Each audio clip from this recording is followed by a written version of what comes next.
Hi everyone, FIDE Master Dennis Monokroussos here, and we're going to continue with the viewer game series. Going to try to catch up on all the many games that have been delivered to me over the past, couple of months. I'm hoping also that this recording comes out more cleanly than the last one did as far as the volume goes. So it might still be a tiny bit low, but I'm hoping it's good enough that you won't have to crank your speakers and worry about some kind of ear blowout if something happens in another window for you. All right, well, I'm going to begin with a game submitted by Flint Eastwood, who I guess felt lucky, or at least Galodian maybe did, his opponent. Whatever the story, Flint Eastwood actually played two games in this same line of the Marshall Gambit, and so he's curious about that. So what I'm going to do, and I hope he doesn't mind too much, but rather than actually cover the games that he mentioned, I'm going to cover his line. And the bad news is that it's refuted. But hopefully he'll forgive me for this and enjoy the analysis, because there's some very, very nice lines to be seen here. So Queen F3, Bishop to D6, and here his big idea. Actually, Queen F3 is itself very, very rare. I mean, it's been played, I guess, but not a lot. The main moves are, of course, D4 and D3 here, and also Rook to E1. Anyway, after Queen F3, Bishop to D6, Rook D5, C takes D5, Bishop takes D5. This is his big idea, and he played it in a couple of games. I think one was a draw, and let me see what the result of the second one was. Second one he managed to win even. So it's not such a crazy idea at all. I mean, this Rook, where he's got the two pawns, he keeps the very good bishop on, the very good light squared bishop. And if White can finish his development, I mean, if you give White, a couple of moves, let's say the Rook moves away, and then White plays D4 and Bishop to E3, well, then he's in very good shape. I don't know if he's better, but it's certainly quite interesting. However, there's a big problem with this line, and it's not here. It's right here. So rather than playing C takes D5, Black should play Rook to E8. And White is already in huge trouble. I mean, it's quite remarkable. The threat is obvious. Rook to E1 mate. How to handle this threat, slightly less obvious. Okay, well, let's take a look at some possibilities. All right, let's say Queen of D1. We just cover it. Well, now, after C takes D5, White is not getting his second pawn, so he's just going to be down material here. And, of course, if he plays Bishop takes D5, well, this doesn't really help because Black has Bishop H2 check, and then Queen takes D5. So Black still ends up the exchange ahead for a pawn with better development. I mean, you can see, after such an exchange takes place, White has this practically dormant queen side. I mean, everything except for the C pawn is on its original square. So this is not good for White at all. Okay, next possibility. This is quite flashy. Queen takes F7 check. So here we are in brilliancy land. And the point is that, of course, after King takes F7, Rook takes D6 check. It's kind of funny. I mean, if Black could just ignore the check and let White play Rook takes D8, well, no problem. We play Rook to E1 mate. But there's nothing that Black can do to break this check that will give him the mate next move. There's no safe move at all. If he plays King E7, it blocks the Rook. If he plays Bishop to E6, it blocks the Rook. If he plays Rook to E6, the Rook is pinned. And if he plays King to F8 or King to G8, the Rook is going to be pinned by the Rook, White's Rook, after Rook takes D8. So this wins for White. However, once again, Black plays very cleverly, doesn't recapture the Rook last move, or doesn't capture the Rook last move, and this time he doesn't capture the Queen, but plays King H8. And although White is up a piece and two pawns here, he's lost. So let's see what happens. Okay, if G3, again, we just disregard the Rook and play Bishop to H3, and this is game over. All right, so let's try King F1. This is a better choice. But now Black again disregards the Rook and plays Bishop to G4. And the threat is to play Bishop to E2 check, and whether the king goes to E1 or G1 won't really matter. We play Bishop to H5, which is either discovered check or threatening Rook to E1 mate, and the Queen drops off. So, for instance, if D4, well, we do it. Actually, sorry, this is even better. We can play C takes D5 first, and it turns out that white still has no good answer to this threat. So for instance, if bishop takes d5, then check, bishop h5. He could play queen e8, so that's why bishop takes d5 isn't that horrible, but we're still threatening mate on e1, and white has a knight and 3 pawns for the queen. It's not enough. Black is winning here. So white should probably consider trying to block this threat, but the problem is if he plays something like f3, well then he gets smacked by queen h4, and this is hopeless too. The threat's rook to e1 or queen to e1 mate. So we have mate on this square. And, well, bad news, folks. There's not really any way to defend against this that's at least worth the time of day. I mean, if g3, then queen h3 check, and then rook to e1 check, and so on. Or queen takes h2 if the king goes to f2. So it's a forced mate there as well. Okay, so the bottom line is that although these lines are rather attractive, he has nothing to do after queen f7 and king h8. He's losing. So last try. Let's take a look at king to f1. Well, on this, we play queen e7. So again, we don't bother with the rook just yet. Queen e3, and now finally we'll take the rook. Okay, well, you still might think that it's not so bad. After bishop takes d5, hey, white has his 2 pawns for the exchange. The e-file is plugged up, and white even has a tempo here because of the threat to the rook. But again, black has a brilliant rejoinder, bishop to f5. All right, what's the big idea here? Well, let's say white takes the rook. Now we play bishop to d3 check. If king to e1, we could just move the queen to d8, but even better is bishop to c5. Okay, well here white has no choice at all. He's got to trade queens. But the problem is that after bishop takes f2, there's absolutely nothing that can be done about rook to e1 mate. I mean, the only thing that white can do is delay it for one move by playing bishop to e4, and then it's rook to e1 after that. So, you can look at this absurd queen side. All of these things, except again for the c pawn, are on their home square, and the problem is that the pawn on c3 weakens d3, so that even contributes to white's downfall. So after bishop to d3 check, king e1 is hopeless. King to g1, not surprisingly, is also losing. Here we do play the prosaic queen to d8. The queen can't move because of rook to e1. I guess you could play queen takes d3, we play rook e1, queen f1, and then we could either play takes, and queen a8, or maybe even better, bishop takes h2. Yeah, let me just show you that variation. Okay, so if queen d3, rook e1, queen f1, we take this guy. Maybe there's something even better than that, but that looks pretty good. And then, the bishop can save itself, but then the bishop on c1 falls, and white is going to be hopelessly down on material. So, no hope there. All right, so after queen to d8, we can try bishop to f3. Just keep the file plugged up and save the bishop. But again, black has the same trick that we saw in the king to e1 line, and that's bishop to c5. So white doesn't want to play queen e1 or queen e8 because after queen e8, the black queen breaks through to e1 and wins more material or gives checkmate. So g3 is about as good as anything else, and black can rub it in too with h6. The point being that, again, if queen takes c5, check, we have this little mating pattern. All right, so white could play king to g2 and now finally force this capture. But although the material is really not that bad for white, his position's still pretty lousy. His bishop on c1 is terrible. I mean, it's going to be terrible when it goes to d2 as well. So here at least we have something that white can play without having to resign immediately, but this is losing too. So the bottom line is that while it's a very clever idea, this exchange sack line, rook to e8 is just a cold-blooded killer.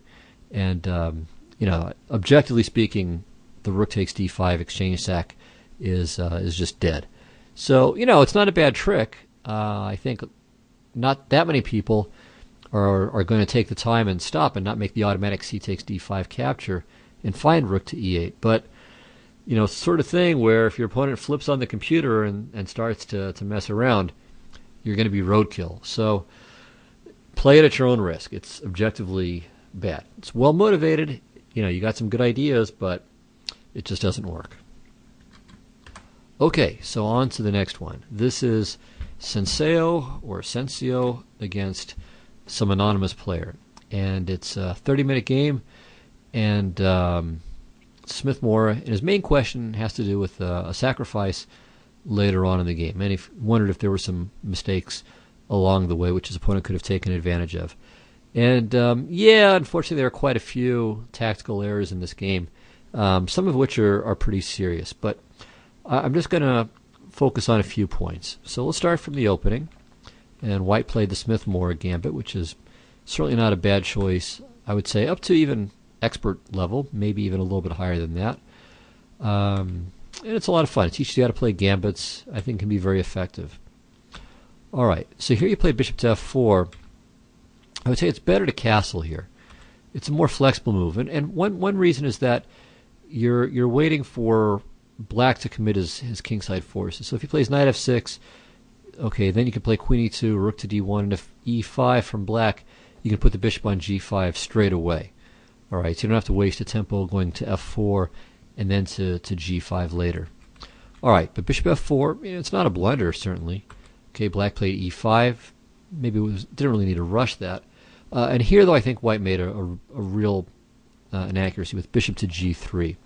The bishop has absolutely nothing to do on g3, so it's much better, and really just a standard idea in this gambit to play bishop to g5. Now, one disadvantage of playing bishop, well, actually, it's not really a problem here. If black had already played a6, this would be maybe second best because of bishop to e7. See, the thing is, after black plays e5, the d5 square is now it's a hole. It's a nice outpost for your own pieces. So you'd like to try to maximize your control over that square. For instance, you'd like to play knight to d5 without him being able to play knight f6 and swapping that knight off. And that's one of the reasons why it's nice to wait for knight f6, so you can play bishop g5, and then in many cases, not always, but in many cases you can just take it. So the dream for White, as far as positional chess goes, is to trade off every minor piece except for your knight, which will go to d5, and his dark squared bishop. So the point of all of this that I'm getting to is that after bishop to g5, he would like to play bishop to e7 and trade off his worst minor piece while keeping his knight, which could fight for then the d5 square. But the problem here is that if he plays bishop to e7, you can swap and then play knight to b5, and then this pawn is a dead duck. That's why it would have been nice for him to have had a6 in first. Anyway, so bishop to g5, you're fine here. Bishop to g3, a lot less good. But he blundered immediately with knight g to e7. This is a terrible move. It's not, let's say, poorly motivated. I mean, he wants to put the knight on g6 and play bishop to e7, which might be okay, but it just loses right away to knight to g5. All right, I mean, not maybe resigns loses, but I mean, White has just an overwhelming advantage after this. It's cost him a pawn at least, and his position is just horrible afterwards. So he probably needs to play bishop to e6, and you just take twice. You can really take twice either way, and you're just doing fantastically. For instance, bishop to e6, bishop takes e6, pawn takes, knight e6, and on queen to d7, you can play knight to d5. The point being that if he takes, this knight is anchored here very strongly. Well, okay, actually maybe knight to d8 is not the end of the world, but it's you're still doing very well. I can maybe play queen to b3 at worst. Anyway, I'd have to think about that, but at least White's better there. I don't know if he's quite crushing, but it's pretty good. And the tactical point is that if queen takes e6, you have knight c7 check, winning the queen on the fork. So anyway, whatever you do here, I mean, you can even just play knight takes f8 and you stand well, but I think knight to d5 is probably better. And of course, you can also consider this, although here takes, and knight to d4 maybe gives him a little bit of relief, but still, White has a serious advantage in this position. So knight to g5 would have been quite strong, whereas b4, I mean, maybe it's a decent move to play if nothing's going on, but knight to g5 is just a great chance. All right, he played knight b4, which is also a mistake.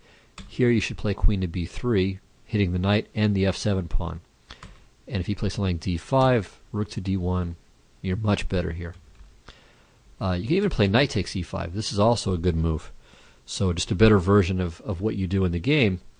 The point being that you're threatening bishop f7 mate, and if he takes, of course, you don't do this, but you play bishop f7, taking advantage of the fact that his queen is lost. Okay, so bishop e5 is a mistake, and after this move, now the position is roughly equal.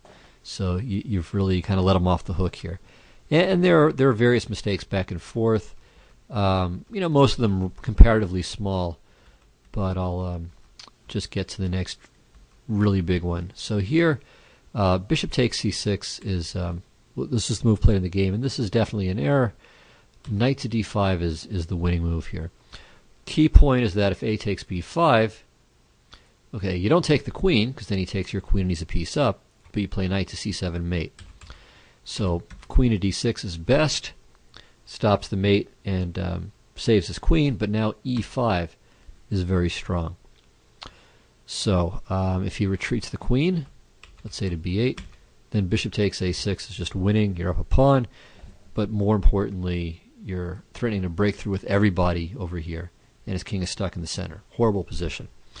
If he plays knight takes e5, well, then you win like this. Taking here. If he takes with the knight, then you could play rook takes b7 or just simply rook to e1 check, and he's losing material. If he plays rook takes d7, then knight takes e5 is winning. The point being queen e5, knight f6, he takes whatever way he wants to, and queen takes d7 is mate. And then finally, if queen takes, let's see, what's the most efficient way to finish the job here? I mean, there are just so many good moves in this position. I'm just trying to see if I can find some kind of fancy mate. Well, anyway, maybe there's nothing especially fancy, but there's so many good moves here. I mean, just a very simple approach is knight c7 check, and then rook takes d7. So that's very easy and also winning. Okay, so you missed a nice concluding combination with knight to d5. So after this, again, the position is roughly equal. And in fact, here if he plays rook takes d1, he's better, but he doesn't.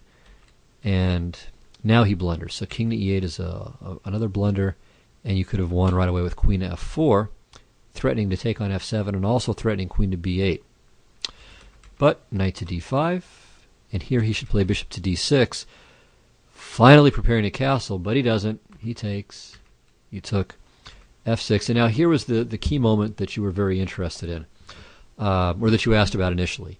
So you asked about your move, which was rook takes b7. And this is good enough to win, but you have a direct win without any fancy business. Just queen to e1 check is a winning move. So what does he do? If he plays king to d7, you just play rook takes b7 check, and that's winning. Or sorry, even better, maybe just queen to e6 check is even stronger. Yeah, that's just a crusher. So let's just look at king to d8 and bishop to e7. If bishop to e7, well, rook takes b7 is just immediately winning. Game over. If king to d8, well, knight f7 check, king c7, knight takes h8 is good enough to win, but we can even give checkmate. Queen a5, queen d8, queen b6, and queen b7. So all checks, forced mate, life is good. So rook takes b7 is not a bad move in its own right, but it's bad because you have a very simple win that requires no sacrifices or really much calculation at all. Just a lot of checks, and you collect the point. Okay, so he played f takes g5, and now here the key move. Now here you are winning, but it requires some finesse. So the win is queen to e1 check. The point of this is that you have the option of playing queen to a5 and some variations. So king to d8. We don't want to play queen a5 just yet, because after king to e8, we can't play queen to c7 because the back rank is weak. So g3. Now, if he plays bishop to d6, queen e6 is winning, because you're threatening this and that. Let's say king to c8, rook f7, threatening queen e8 mate. So queen to b5, queen e5, threatening queen, c7 mate. And now if he plays queen to b6, then we mate like this. Check, check, and then if he blocks with the queen, we take it and it's mate, or if he goes over, that's checkmate. So bishop to e7 is a better try, but not good enough. Rook e7, queen b6, and now rook to e6 followed by rook c6 is winning. All right. So in the game, unfortunately, white played queen to e3 check, and after king to d8, queen g5, king c8, position is probably good for nothing more than a draw after rook to b6. White played rook to a7, and here if black had played bishop to d6, it looks like he can hold everything. So for instance, g3 covering the back rank, queen to b5, and I think black is okay. Queen g7, rook to d8, and all the key squares are covered here. Rook to a8, no big deal, just bishop to b8, everything's fine, and black is better. Maybe not winning, but certainly the extra piece is more important than white's passers, and black's c5 pawn is going to be very dangerous as well.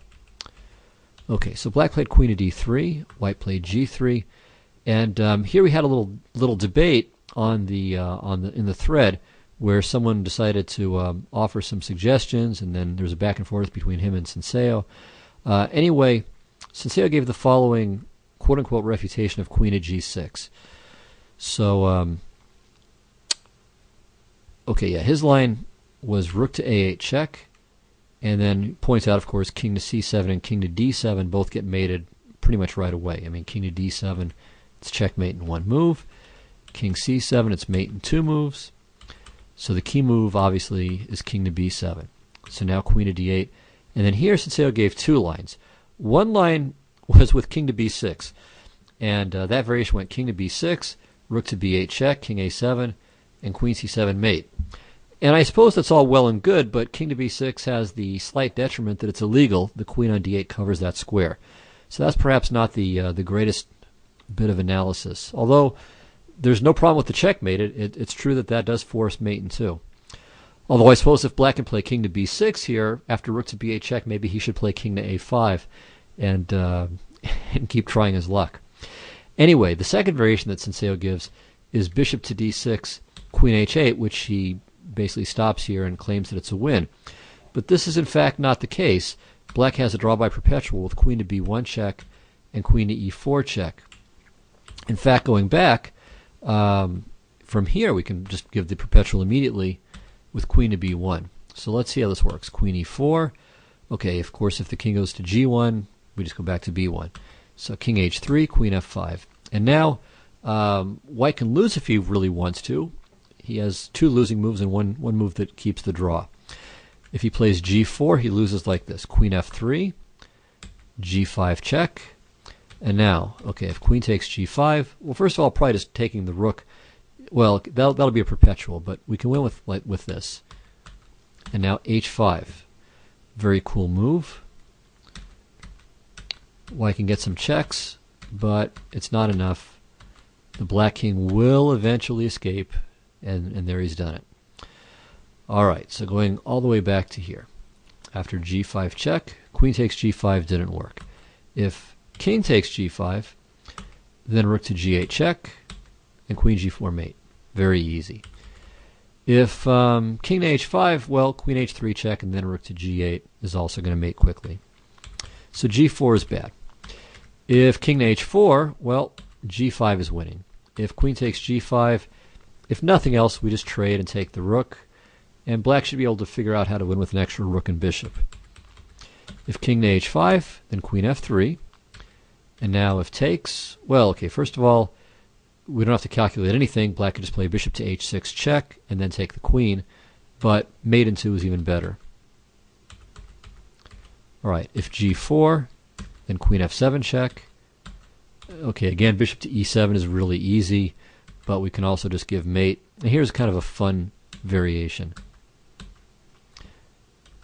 And black to move and checkmate in two moves. See if you can figure it out. Very unusual combination. I don't think I've ever seen this idea before, but it's really pretty. Rook to g5 check. Okay, only one legal move here, and then queen to e5 is mate. So I like that a lot. It's of course completely unnecessary, but it's very beautiful. All right, so back to queen f5 check. White has no choice but to go back to g2. Okay, queen e4. Again, f3 is not really any good. Queen e2 check, queen f1 check, and the white king is going to be forced onto a dark square with unfortunate results. If he goes to h3, queen f5 repeats. If he goes to g1, queen e1 repeats, or queen to b1 repeats. And if king f1, queen d3, king e1, queen to b1, and it's perpetual. So, after queen to g6, Senseo's rook to a8 check is not good for a win. But white can win with queen to e5. So this actually does do the trick. This now the white queen is very well placed. He threatens queen to c7 mate. Rook to a8 check is probably a winning line too. And defensively, the queen on e5 takes away the e4 square from black's queen, so there won't be any perpetual.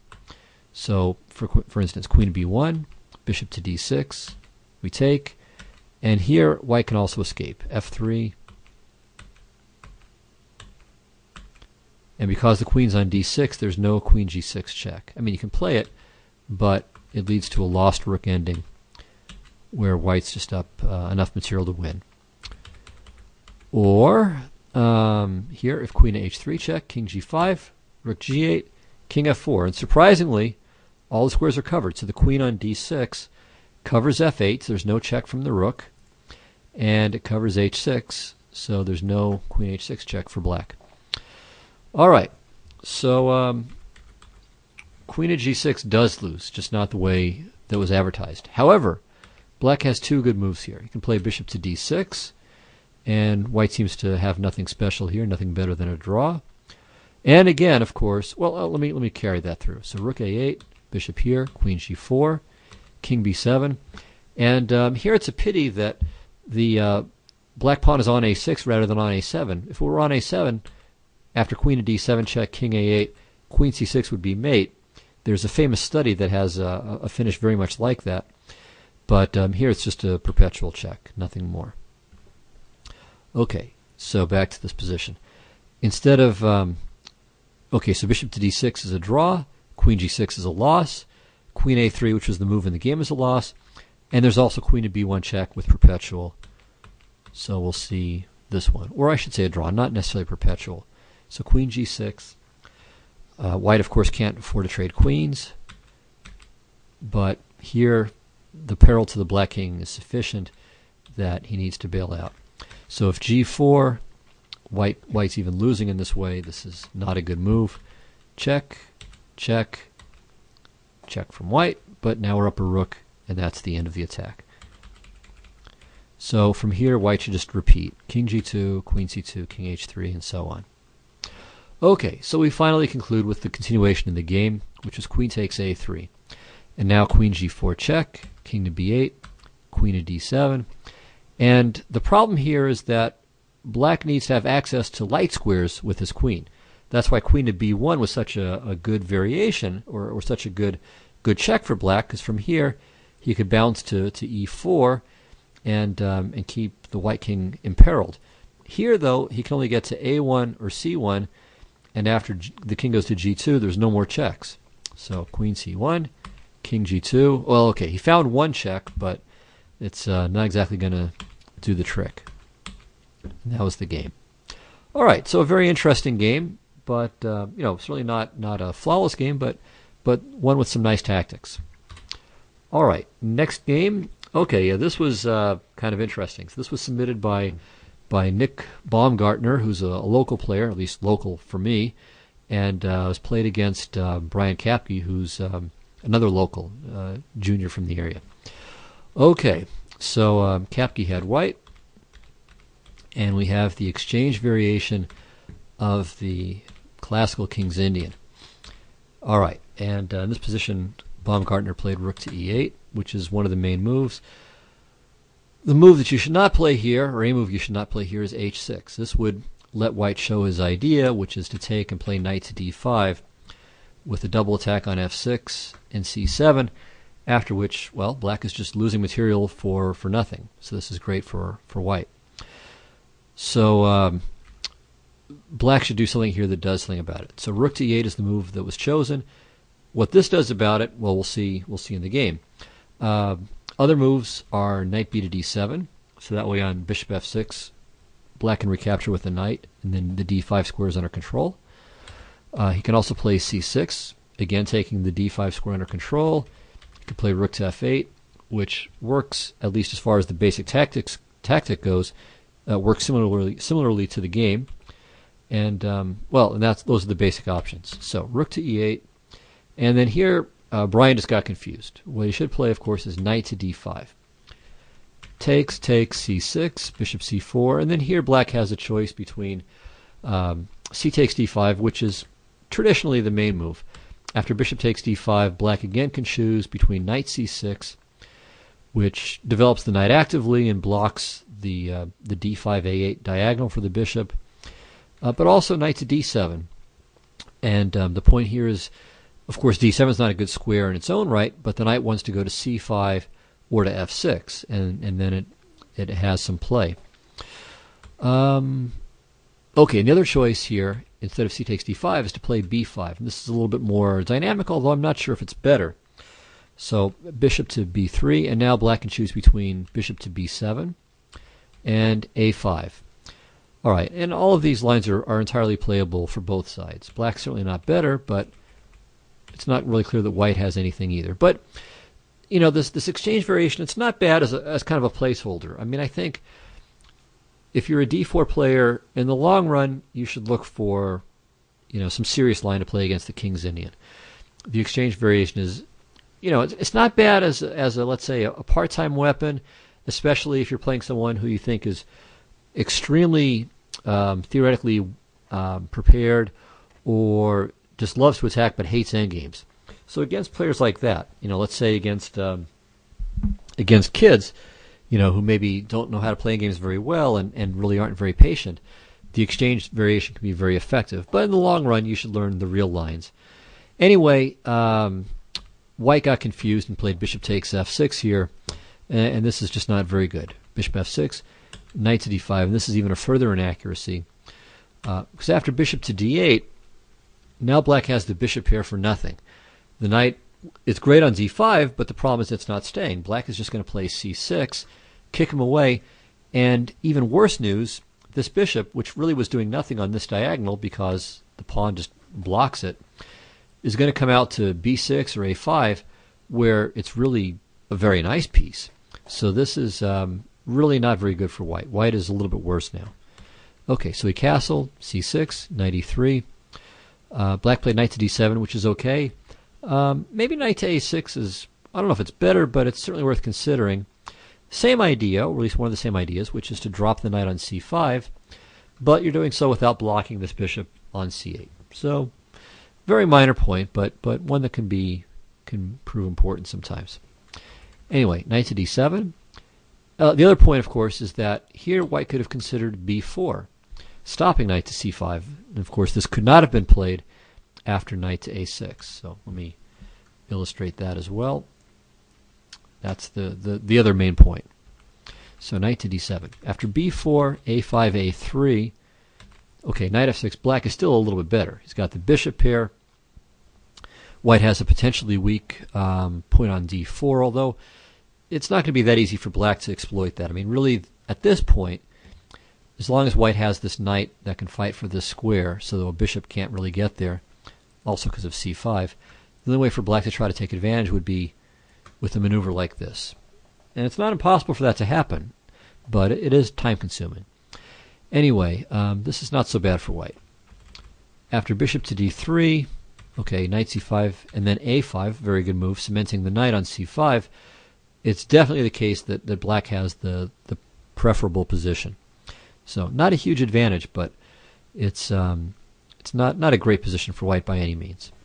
Okay, well, white played logically. Rook f to d1, and now I think a rather poor move by black. Bishop to f6.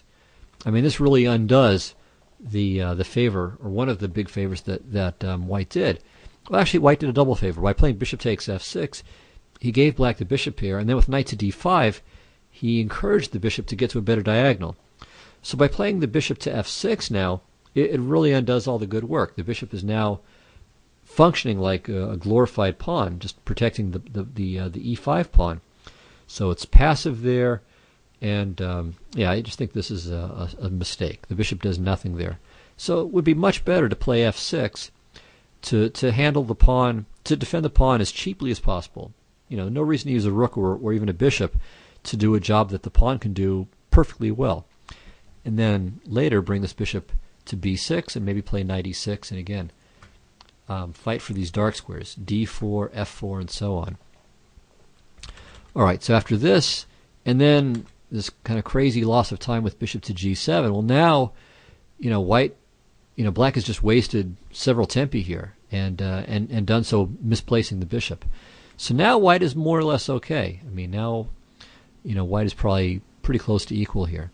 Okay, knight e6 was a good move. So black is fixing his mistake. He's taking advantage. And so from that standpoint, bringing the bishop to g7 was a decent idea, or someplace, I should say, where it supports knight to d4, but it would have been better to play the bishop to b6 to do so.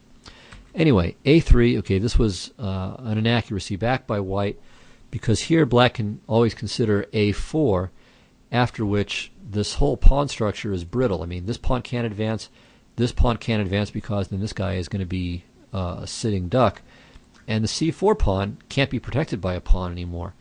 So a3 is a poor positional decision by white. Okay, knight to d4, and now a very good move by white, and again, one that would not have been possible had the bishop been on b6, namely c5. So black has his outpost, but now white has his as well. He's going to play knight to c4, and then embed this knight in black's camp either on d6 or even on b6. So prophylaxis to the rescue. Black should play bishop to e6 and try to make this difficult. Maybe white should then consider something like bishop to d3 and bishop to c4, hoping to swap it off, and then play knight c4 and knight to d6, or again b6. But black did not do that. He played rook to d8, and now white played very well. He took, rook takes, pawn takes, knight c4. So the knight's going to go to d6. Also, white even threatens now to play e5 and just say thank you very much for the d4 pawn. So black played bishop to e6. Here, maybe white's best is knight to b6, and after rook to d8 to play b4. And I think this position is essentially equal. I mean, maybe in some very abstract sense, white is slightly worse, but not really. I mean, black's bishops just have nothing to do. So knight to d6, it's very tempting, but the knight's just not as meaningful there as it is on b6. So after rook to b8, another maybe inaccuracy, bishop to d3, black should have just played b6, and now we see that these white queenside pawns are again really imperiled, and also after this pawn from c5 leaves, the knight is no longer stable on d6. So that's why the knight was better on b6. It stops b6, and also it takes away the a file. So if you play b4 later on, as I was suggesting here, well, the rook can't go back to a8 and grab the file. Although if black plays AB, white someday could do that. So if AB, white would follow up with bishop to d3. So that way there aren't going to be any nasty d3 tricks. And then play rook to a1. All right, so knight d6, rook b8, bishop d3. b6 would have been good, but after bishop to e5, Brian corrected his mistake and played knight to c4. And here Nicholas just gave up, just took, and from here it's a dead draw. So the game ended in very routine fashion. So white just puts his pawns on light squares where they're all protected. Black has all of his pawns on dark squares, and there's just really nothing to do. They even cooperate and trade rooks. Very nice. And yeah, draw agreed here. All right, so definitely a missed opportunity in this game for black. Not that he was ever winning, but that he could have made white work a lot harder than he actually did. Okay, next game. So this is Raghav Ramesh against Adrian Matthews, and white submitted the game, and it was a Sveshnikov, actually a pretty interesting game at that. So what he writes is, okay, I know the general idea in the Sveshnikov is for white to push his queenside pawns while black attacks with his central pawns and on the king side. with my opponent rated higher than me. These are BCF ratings, British Chess Federation ratings. White was 151, which I think is something like 1800, and black is 166, which is probably mid-1900s, I guess. He said he was constantly worried that he might have missed some tactics leading to a quick mate, and so hesitated with his plan. Eventually, he blundered by resigning in a position where it was equal, but he was curious how he could have improved his play in the game. And it is an interesting game, and a thematic one as far as Sveshnikov play goes. So all of this is very well known to theory. If I discussed all of these moves, we'd be here forever. So I'll just say, of course, that white has great control over d5 and would like to get some play against black's queenside pawns, open up some lines there for his pieces. Black is going to try to make his bishops and his kingside majority, or, well, it's not really a kingside majority, but it sort of functions like a kingside majority, make that count. So very typical is for this bishop to come here, black castles, and then plays either f5 right away, or g6 first and then f5, and goes for kingside counterplay. Also, black wants to get rid of this knight, so moves like bishop to e6 and knight e7 are often on the agenda. White sometimes wants to play knight c to e2, so he's got a backup, and that's part of why black plays bishop to g5, so he can often destroy this knight, and again, keep white from having absolute control over the d5 square. Okay, well here black played rook to b8, castles, and bishop to g5 are important alternatives. Anyway, rook to b8, knight c2, castles. Here white played bishop to d3. Okay, h4 and bishop to e2 are important alternatives. Bishop to d3, I mean, it helps to fight against f5, but it also slightly weakens white's piece control over the d5 knight and allows bishop to g5, which is what h4 is aimed to prevent. Of course, black can't play bishop takes h4. In some lines he can do this, although it's risky. Here he can do it and resign, because after queen h5 the bishop is just lost. If the bishop moves, let's try it this way, then queen h7 is mate, and if the bishop stays, it gets taken and he's lost, and if g5, then just g3, and goodbye bishop. Alright, so bishop to d3 is the game move, bishop to g5, so all of this is thematic, and now there are a lot of different move orders by which we can reach the same scenario. So I'll just give one version of it and then point to it as possible later. So many different transpositions. But let's say white castles here. Okay, very typical now is bishop to e6, knight c to e3, backing it up, knight to e7. Okay, but again, there's a choice, fundamental choice here for black. So one way is bishop takes e3, knight takes e3, and now knight to e7. So now white no longer has this occupation of the d5 square. And note, white wants to keep a piece on d5. He doesn't want to have a pawn there. If he has a pawn there, it just blocks the d file, and the d5 square is no longer usable for him. So typical play now is bishop to c2, with the idea of swinging the bishop to b3 and then bringing the knight back to d5. Okay, well now b4, very typical idea. Often black can play on the queen side because black wants to try to liquidate as many pawns as he can there in many cases, and just exchange off all of these mutual weaknesses, and you end up with a lot of drawish positions as a result. So queen to d3, b takes c3, b takes c3, and here we have a typical position where white can still try to play for an edge, but black is basically okay. All right, so bishop takes e3 in this position, as I said, is one major approach. The other is just to play knight e7, still fighting for the d5 square, but not committing yet to giving up his bishop pair. So bishop to c2 again. Well, bishop takes e3 again transposes to what we just saw, b4, and we've been here already, and we'll be here again. But another approach is to play a5, preparing again that b4 idea. And now, for instance, if queen to d3, queen to d7, you can also play bishop takes e3, and now queen to c7, because white was threatening to bring a rook to the d file, so we want to be ready to defend it. And then on bishop to b3, queen c5. So again, continuing in this fight for the d5 square, but also preparing moves like a4 and then a3, or b4 sometimes. Again, trying to either create holes in the white queen side or to liquidate up some of the pawns and make equality easier. Okay, so here, instead of bishop b3, there's also queen d7. And then, for instance, knight e7, bishop to e7. Play just continues from this point. Okay, so those are some very typical variations. White played knight c to e3. Here, if bishop to e6 castles, we get right back into what we just looked at, knight e7, bishop c2, and so on. Either a5 or bishop takes e3. Been there, done that. Okay, black played bishop takes e3, knight takes e3, and once again, all right, if knight e7 castles bishop e6, we're right back once again where we were before. Bishop c2, again intending to play bishop to b3, b4, queen d3, takes and takes. Play goes on from here. But here black played queen to g5, and now we're in new territory. And all right, so his idea is, of course, just the kingside build-up.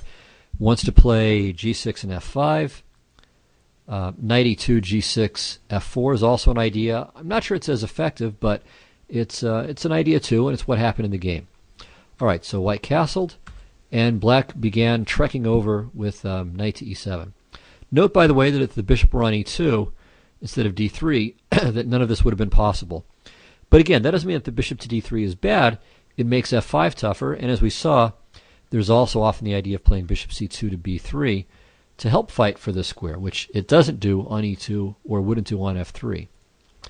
Okay, well here white has some choices, and the move that I think is the most logical at this point is b4.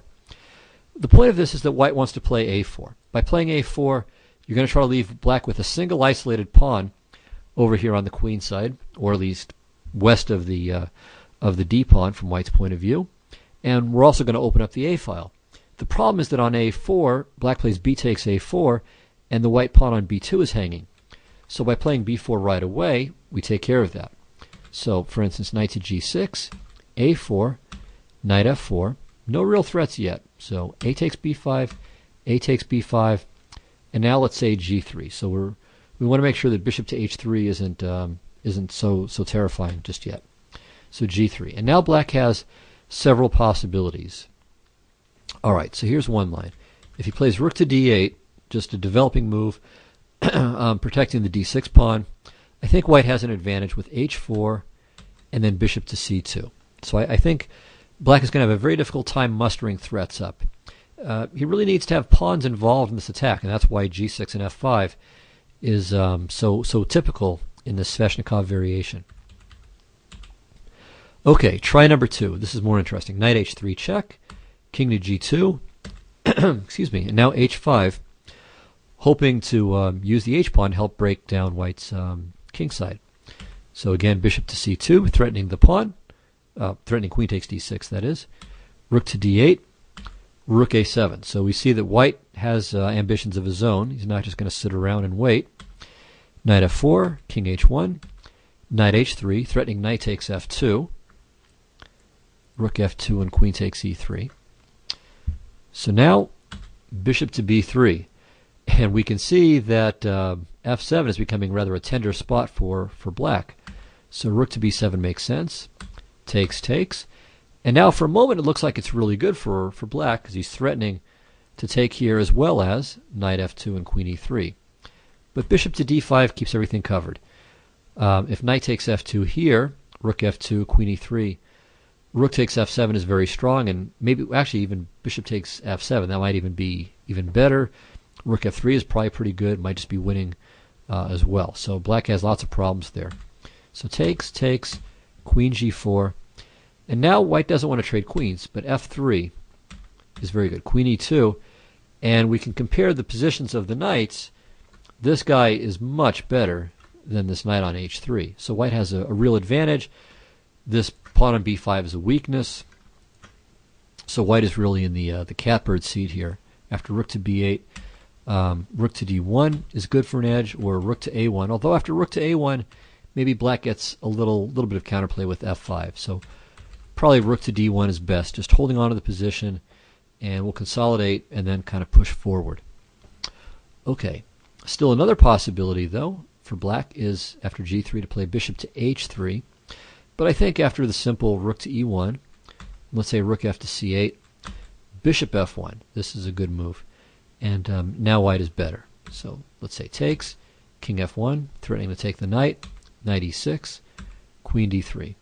And black's attack has been just neutralized. Black has pawns that are weak on b5 and on d6. So this position is clearly better for white, I think. So probably knight h3 check was the most interesting line, but really in all of these cases, white has no serious difficulties neutralizing black's attack. So, you have to be careful, you have to be alert, but white does have time to play b4 and go for play on the queen side, keeping an eye on the king side, but without really being too nervous. All right, well, in the game, white played queen to c2, which is a little bit strange. I mean, it's aimed against f5, but if black really wants f5, he's going to get it. I mean, he can play g6 and f5, and he's okay. Another point on queen c2, I mean, I really shouldn't say it's that strange. I mean, it does make sense, because he wants to play a4, and so now the pawn on b2 is protected. But the queen it does feel a little bit funny there. It's not really the best square for it. Often the Sveshnikov e2 is a very good square, because it augments the pressure against the b5 pawn, and it's not only on the second rank, which the queen is on with queen c2 as well, but it also has access to f3, so it can help defend even more squares over on the king side. Anyway, black played knight to g6. Bishop e6 is not a bad move, probably good enough for equality or pretty close. Rook f to d1. And here I think knight f4 followed by rook to d8 makes the most sense. And after a4 to play b4. So again, it's useful to play b4 for white to stop this b4 break from black. And this position I think is a little bit better for white, but nothing too serious. All right, well, in the game, black played bishop to b7, a4, there it is, and now f5. And this is probably a bit dubious, but it's dangerous. It's a principled approach. I mean, black is starting to throw the old kitchen sink here at white. All right, well, white is in good shape, but the variations get exciting here. So white should play a takes b5 and just not be afraid. So, for instance, f4, queen to b3 check, king h8, and now knight f5. So this blocks the rook on f8 from doing anything on the f-file. But here's where it gets funny. Why not just rook takes f5? Isn't this perfectly good? So it turns out that knight f5 is actually a very good move. And on rook f5, we played b takes a6. Of course, we don't get ourselves mated with e takes f5, queen g2. Okay, well now black makes another swish and zug with knight h4, and white just plays bishop to f1. Calm defense. Not fearing knight f3, not fearing bishop takes e4. Well, bishop e4, queen takes b8 is mating. So knight takes g2. Another cool move. All right, and here white doesn't play bishop takes g2. If he does that, then f3, and it's thanks for playing. So bishop takes g2 is a blunder. But, and he doesn't play a takes b7 either, as attractive as this might seem. Knight e3 check, king h1, and now queen to g4. So the point is that after e takes f5, black has perpetual, like this. So a beautiful variation. But white can just very calmly play king to h1. And this looks even crazier. I mean, it gets off of the one line, but now he's on the diagonal. So knight to e3 looks great. I mean, we save the knight. We're threatening knight takes rook. We're threatening bishop takes e4 check, which mates and wins everything. But white plays queen takes b7. And if rook takes b7, a takes b7, and it's just game over. The threats to queen, also rook to a8. So best is now rook f to f8, saving both rooks. But now white takes the knight. And black still can't take the queen, so that's another funny point. So even here, rook takes b7, a takes b7, and well, first of all, white has a rook, bishop, and a pawn for the queen anyway, so he's not really hurting. And rook a8 is coming. So f takes e3 is probably about as good as anything else is here for black. Queen to d7, rook takes b2, and again it looks scary for a moment, but the point of queen d7 is that now white plays queen h3, and everything is covered. So g2 is covered. The the threat here was to play rook takes f1 check, of course. So if a7, then rook f1, queen g2 mate. So queen h3 takes care of that. And after queen f4, just a7, black has no threats. So you can play queen takes e4, but bishop g2, everything's protected just enough. So white is winning here. All right, well, that's a line that you don't play unless you're just a genius or you're using a computer. So white played e takes f5 in the game. And here, okay, black played knight f4. Knight h4 is playable too, but I think after bishop e4, the attack is pretty well over. So takes, knight f5, we take on b5. And here, material is even, but black has several weak pawns. Well, two and a half weak pawns. a6 is weak, d6 is weak, and the problem for e5 is that if d6 ever falls, e5 will fall too. So white has a nice advantage in this position. All right, so back to the game. He tried knight f4, and here white should have played g3. Again, not being afraid, just getting this pawn where it's not a target. And if, for instance, queen h5, we play bishop e4. And black's counterplay is just not really good enough. So white is much better here. Clear advantage. Okay, so white played bishop to f1, and I understand the desire to not create any weaknesses there, but in fact, g3 is really helpful because there's not any good way for black to take advantage of this diagonal. The bishop is operating solo. I mean, you can see it's very hard for the black queen to find some way to get to one of those key squares. And white can often block the diagonal anyway with bishop to e4. Okay, so here black is all right now. So he could have played knight h3 check and queen f4, and this seems to be good enough for a draw. For instance, rook e1, knight f2, knight to g4. And here, okay, material is equal, and I would say the position is equal as well. Yeah, I mean, black has very active play. Not enough to win, but enough that white can't just go on any fishing trips himself. So knight h3 would have been good enough, but bishop to e4 is also fine too. It's actually a good move. The basic tactical point is that if queen takes e4, blunder, black plays knight h3 check, king h1, knight f2 check, and picks up the queen. Now white could play queen to d2.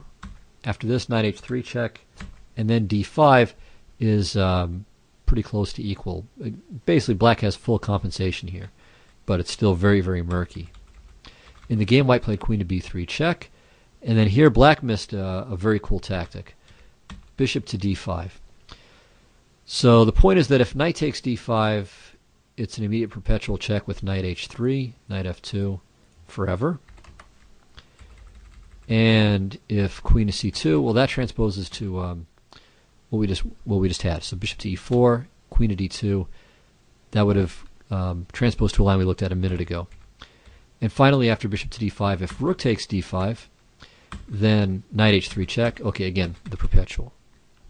All right. In the game, though, black played king to h8, which was a mistake, and now white finally played g3, and now he's in good shape. Black made another mistake with bishop f5, and okay, the reason it's a mistake is that after knight f5, now there's no weakness for white at all on the light squares. So white is just winning here, and should have played rook takes d6. Just grab this great pawn.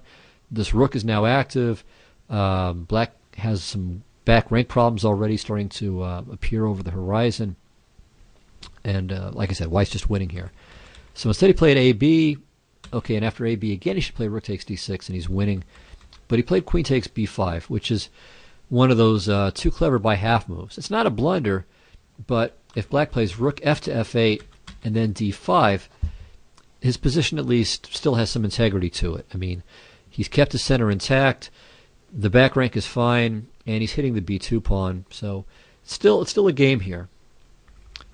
After rook b to f8, white should once again have played rook takes d6, and this should win. So for instance, knight g6, queen e2, And if black doesn't take on f2, white's just up 2 pawns with a fantastic position. But if he does take, it's nothing either. There's no attack, no more checks. And white's rooks and all of his pieces really coordinate fantastically here. Should be an easy win for white. So instead, white played queen to b6. Black played d5. And again, it's slightly murkier now. And white made another inaccuracy with b4. Maybe queen to e3 is more logical. Because now after d4, the queen's cut off. And black can create threats again. So for instance, c takes d4, knight to d5, and now knight e3. So more fancy business here. Here, white's best is f4, and he's still clearly better, but queen takes d4 is natural, but after rook takes f2, the position is equal, and certainly scarier for white than for black. Anyway, you can see all this is extremely complicated. I mean, it's a very tough position to play, but it would have been much easier just to grab on d6 earlier, and it shouldn't have been too tough then. All right, so black was inaccurate with h5. White should play h4 here, but he played queen to e3, which isn't that bad. Queen g4, rook to d2, h4. Here it probably would have been good to play just b5, just run this pawn. And here white maintains a nice positional advantage. Everything's covered. And it's good to have the rook on the back rank, so there's no problems with the bishop on f1 being loose. So there's no tricks like d4, and if queen takes d4, knight e6, or c takes d4, knight to d5. In the game, though, after rook to a7, see, now you can see this bishop on f1, it might become a tactical target in some lines. Well, black played this. Okay, it won't be a target now, but the f1 square is still potentially quite weak. White played rook d to a2, and here black should play h takes g3 because neither pawn recapture is possible. F g3, rook f1 is mate. If h takes g3, rook h5 is winning. So only queen takes g3 is possible. And now after queen h6, with the idea of rook to g5, white is in big trouble, and I think he's losing here. For instance, rook a8, takes, king here. Okay, we still have to deal with the threat. For instance, king f1, and now queen h5 is quite strong. For instance, queen d3, and rook f3, and the white king just has a really hard time getting out of the box. The threat's now rook to d3, followed by rook to d1. And I think black is winning. Anyway, certainly black has a big initiative here, and white is very much on the defensive. All right, well, in the game, black missed his one chance to have an advantage and played queen to g4. Here, white should play queen e2. So seal up the exits, or the entrances, so don't let the black queen penetrate anywhere. But instead rook to a8 happened. Here black played queen to d1 check, and white resigned. He just hallucinated that king g2, h3, followed by rook h5 was mate, but the problem is the king can just go right back to g2 after it takes the pawn. So this position should just be a draw. Rook a8 check, rook a8 check, or sorry, rook a8 check, king h7, let's say b5, hg3, queen g3, queen e2, and black's counterplay on the king side balances white's own advantages in the position. But still, a very sharp position here. Anyway, the whole game was very, very sharp. I mean, loads and loads of tactics, but hopefully I was able to give you enough strategic pointers and defensive ideas that in the future you'll have maybe a little bit better idea of how to handle it. But it's, that's the fun thing about the Sveshnikov, is that there are a lot of lines that just degenerate into pure tactics. And if you like tactics, if you're a good calculator, you can definitely try this line and have some real successes. All right, so I think there's one more game. Yes, so this is Zig, who's a Class B player, or at least that's what he says, and I won't bother to dispute this, and an anonymous opponent. So we have a ready system, and black played the unusual f6, although, I couldn't prove any forced, any big advantage for white after this. So it was kind of frustrating. It seemed like white should be better with c4. That would be the principled approach.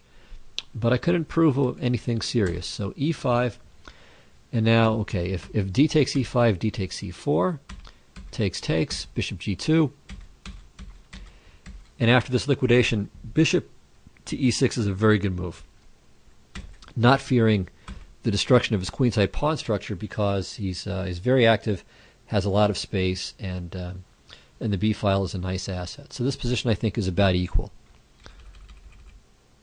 Okay, after c4, e5, instead of d takes e5, another try is knight to c3. And here I think if e4, if e4, white is better with c takes d5. So if this, for instance, white's just up a pawn for nothing with a better position. If knight to b4, then a3. And again, white's up a pawn with a very good position.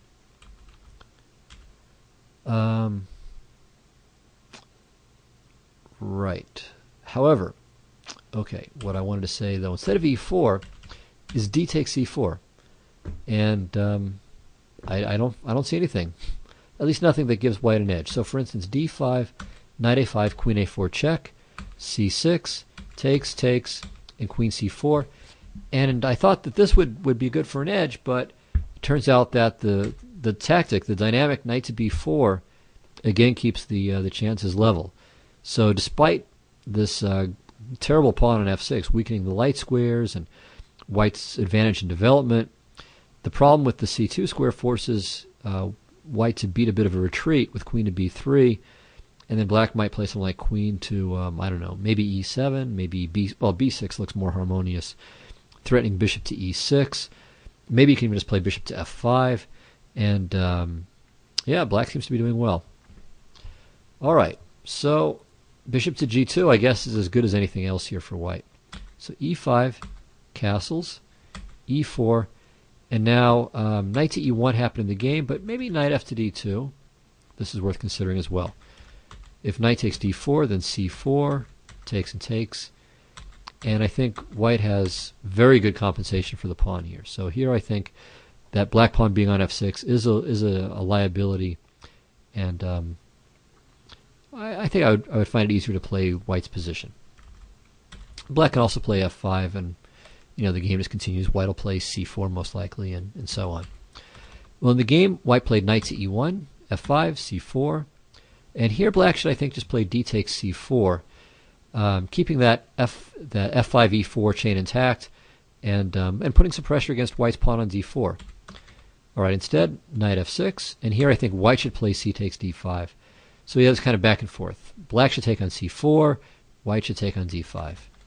Okay, same thing here, but okay, black played bishop to b4. All right, knight c2. And all right, now we have a position where I think white has full compensation for the pawn. Certainly this bishop on a3 is very nicely posted. It has no opponent. So I would say the chances are roughly balanced here.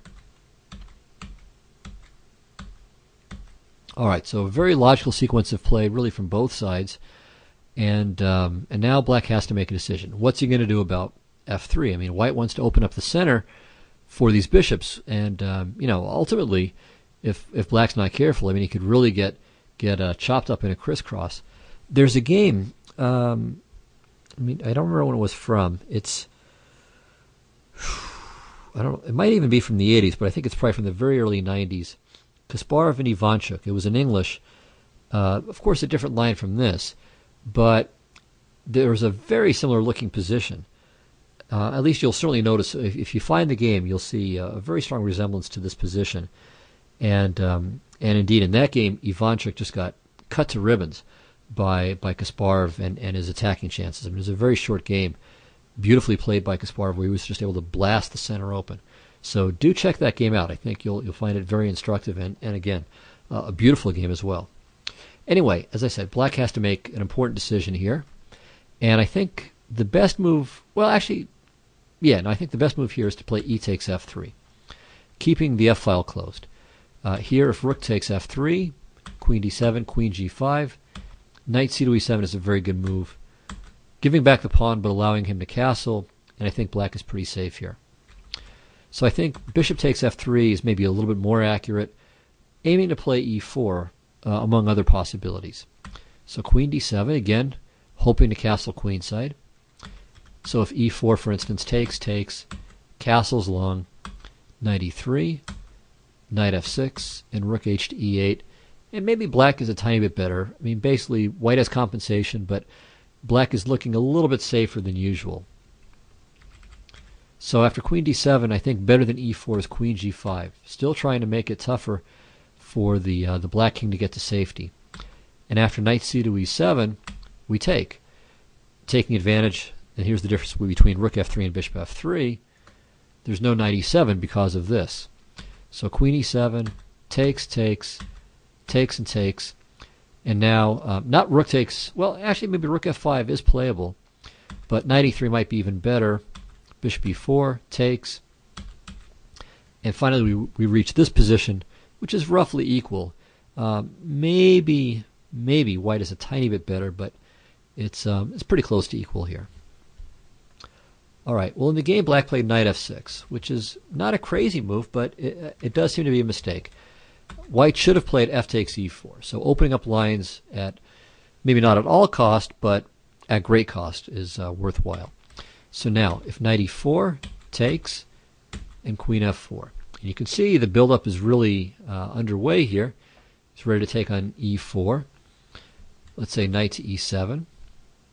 Oh, also notice that the otherwise attractive queen at d7 has a small problem. Queen f8 check, and rook takes f8 mate.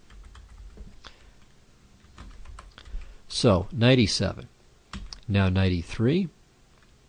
Let's say knight to d5 takes, and then knight takes c4. And here, white is basically up a pawn with a great position, should be winning. If after f takes e4, black plays f takes e4, well, I think this is reasonable. It does a better job of keeping lines closed, but still, I really believe in white's position after queen g5 and then knight to e3. I just think black has too many weaknesses here to really keep it all together in the long run. d5 is a real possibility as well. So I think white is maybe even winning, but certainly much better here. Okay, instead though, white played rook f to d1, which I think is really a mistake. It does sort of hint at d5, which would be nice, but it's not really available just yet, and it keeps some lines closed, and it takes the rook off of the very useful f-file. So maybe if he was going to put a rook on the d-file, maybe rook b to d1 would have been the way to go. All right, well here black should play queen d7. d5's not a threat yet, and then he's ready to castle queenside. So instead he played bishop to d5, and knight e3 gives white a little bit more play, starting to hit at some of these targets in the center. Again, queen to d7 would be better, getting ready to castle, but he played knight e7. And then here, it's very strange. Bishop takes e7, and after queen takes e7, at least as far as what Zig showed in the thread, black resigned. But I don't really understand why. I mean, he's only slightly worse. After something like knight f5, queen d7, knight e3, and castling.